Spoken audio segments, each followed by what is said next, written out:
Hi and welcome to this week's YouTube vlog, and I hope we're all okay. As always, thanks for all the subscribers we've had over the last couple of weeks, because we haven't even had a vlog out, but we seem to have gained many subscribers, so thank you. And the comments, some amazing comments also, and I promise there is a few I haven't got back to, but I will get back to you because I do return comments to everybody that comments to us. So again, thank you very much. So what we've been up to, because we have missed a couple of weeks, it's because we was preparing, and last weekend, as you may or may not seen on our socials, we was doing the Great Gransden Show, which is quite close to where our offices is, etc. It's basically our area. Yeah, we had an amazing day, and once again I'd like to say thanks to Sapphire and thanks to Atlantis Tanks for lending us some stuff for the day. Yeah, brilliant. What I love the most is that we spoke to quite a few installers. They actually came and spoke to us because I had said, please come and look at the Sapphire, look at our products. It's lovely to meet other people as well. And it was absolutely great. And we were so surprised how many people also watched our YouTube. So thank you, everyone. It was amazing, an amazing day. It was brilliant. One thing it did bring up, which, yeah, did surprise me a little bit, and we've been asked this a few times before. A couple of people have asked us recently about the Honeywell valve. Now, I've shown it in vlogs, and they basically said to me, we love your videos, but sometimes we'd rather you split them very, very slightly, because I would do something, go through it, and move straight on. So one of the ones that, as I say, has come up is the Honeywell valve. So I'm going to show you that again today. So for the people that understand it from our previous blogs, I'm sorry, but obviously I'm going to show it for the people that haven't understood it. And what I'm just going to show you is basically the 2-port. Because with the Honeywell 2-port valve, there is a few things that can go wrong on them, and actually you don't need to change the whole valve head itself or the whole valve. There's a little motor inside that you can change. And what we're finding, even especially on jobs and on the road, is people just are not doing that. They're just going, it's gone wrong, stick a new valve on, and it's like £80 or whatever it is, and away they go. I don't agree with that. If you can repair it inside and the valve is in generally good condition, do that, because the parts are so cheap, and at the end of the day we're out to make money but obviously save the customer money as well. So there we go. So that's what I'm going to be doing. I'm going to get in my garage, aka the workshop, and I'm going to show you a bit more about the 2-port Honeywell valve and what goes wrong with them. So let's get on with this week's YouTube vlog. Okay, in the workshop. So here is your typical Honeywell 2-port motorised valve. This is 22mm, they do in 28 as well. Only difference between 22 and 28 is the 28mm, obviously apart from the pipe size, is here's your wires. You have a white wire as well on a 28mm. Things like priority hot water and stuff like that. So if you have one with a white wire in it, it just basically means that when the motorised valve is in the closed position, it basically means that the white wire goes to 240 volts. So if you're not using it, put it in a connector block out the way. So some basics you need to know about this. What people get really confused about is they think that if they motorise it open here by holding that and manually overriding it, that should fire the boiler, okay? No, not on a Honeywell valve. It does it on Danfoss, it does it on the EPH, and it does it on other valves as well, but not on a Honeywell. So never immediately think it's a fault. If that's just over there and it's not powering up, oh my God, it's gone wrong. No, it hasn't. Okay, I'll show you for why in a minute. So the first thing you want to do is, if you do go to a house and you find that the heating's not working and you haven't got one of these, then you can manually override it. If you turn the hot water on and you turn the thermostat on the hot water cylinder up and you turn the thermostat on the boiler right down, it overrides the system and gives them temporary heating. That's how I do it, all right? But as I say, you should be carrying the parts of these on the van anyway. The first thing we're going to run through is the wiring. So it's very straightforward. I'll just undo this like so.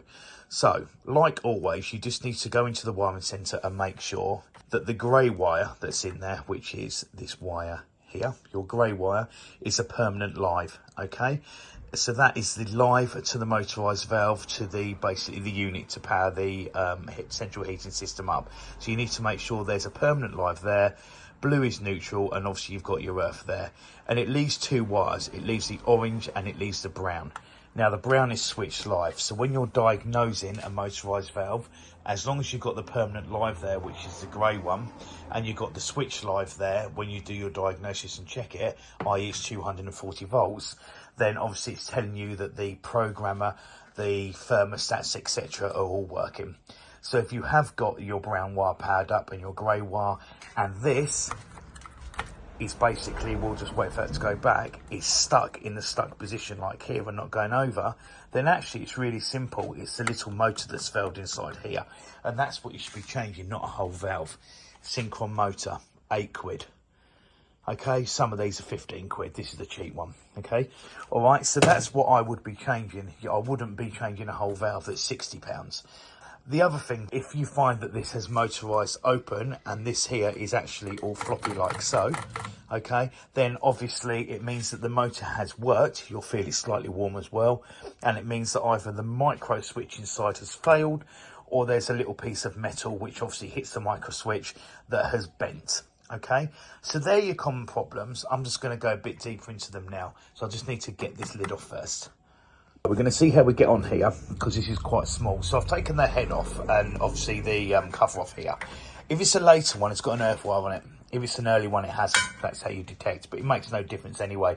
You just might find if you have to change a head and you've got a very, very early one, sometimes the new heads are really tight going on, so you might have to watch that because they can get stuck. So I've taken the top off. I've just unwound these wires. Obviously, it's not plugged in because there's the ends. Okay, now, we'll go back a few steps from a minute or so ago, and I said to you, when we motorise it open like so, people think that that should fire the boiler and never understand why it doesn't. This is why. I'm going to try and zoom in now.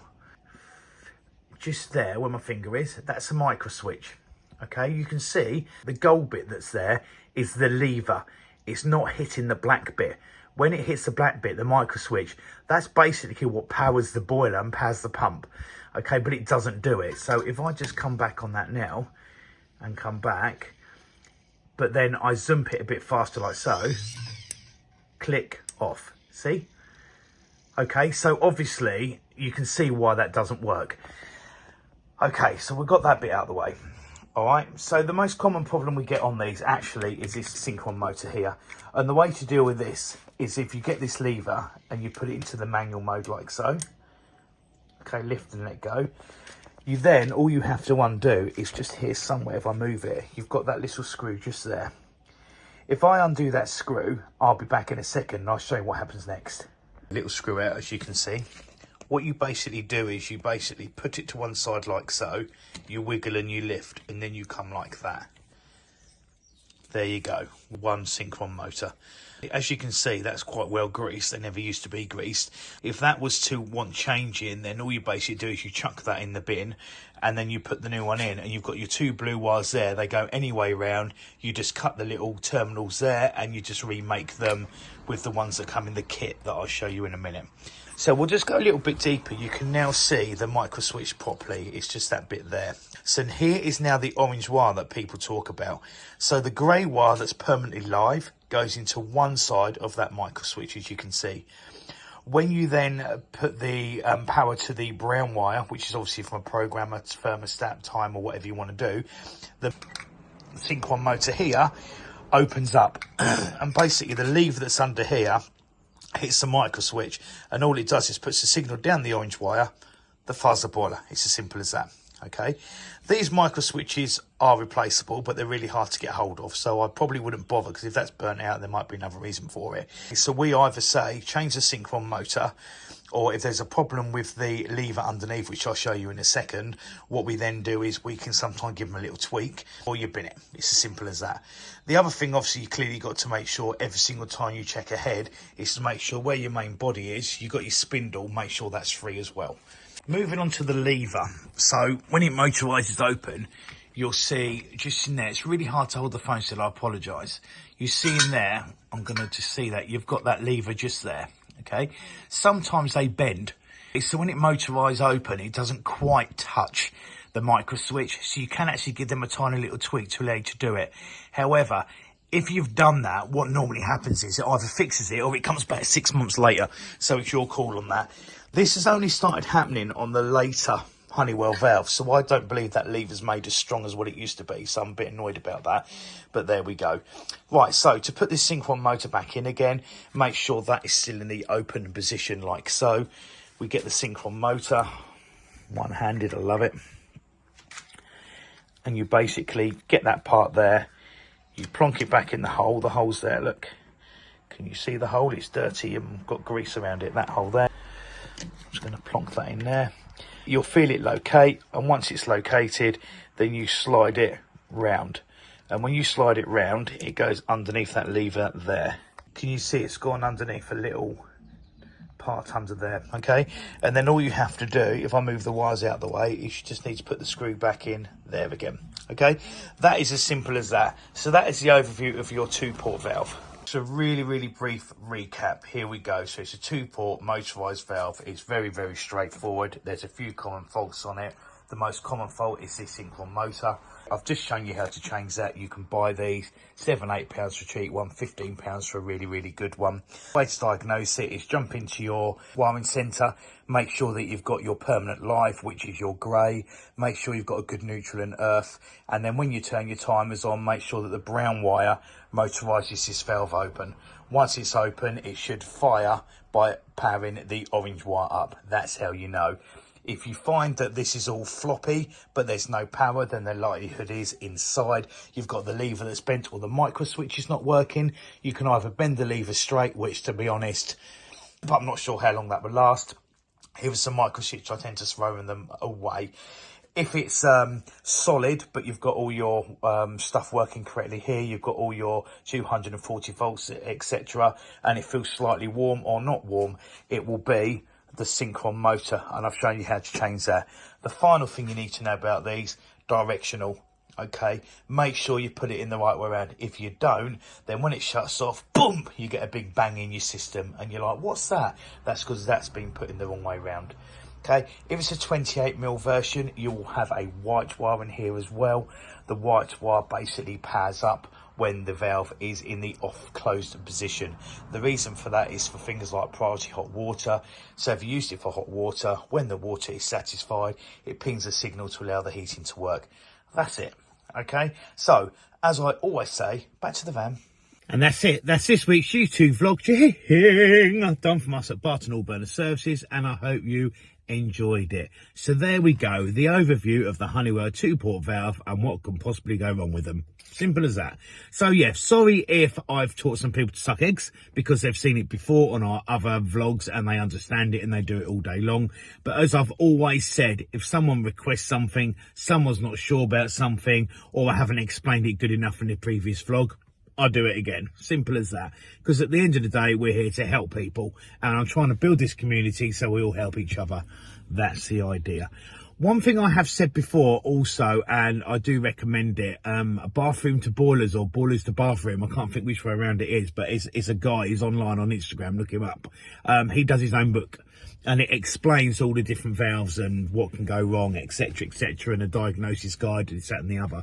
So if you're still a little bit unsure, I do recommend you jump on and buy his book. Okay, I've never seen it, but I've heard it's very good, so there you go. It's supposed to be a pretty rubbish weekend this weekend, and to be honest with you, this is Friday morning, I'm recording this, the vlog's out tonight, and it's pouring with rain, so I'm guessing it's not going to be a very good weekend. But whatever you're doing, have a great time, and as always, stay safe.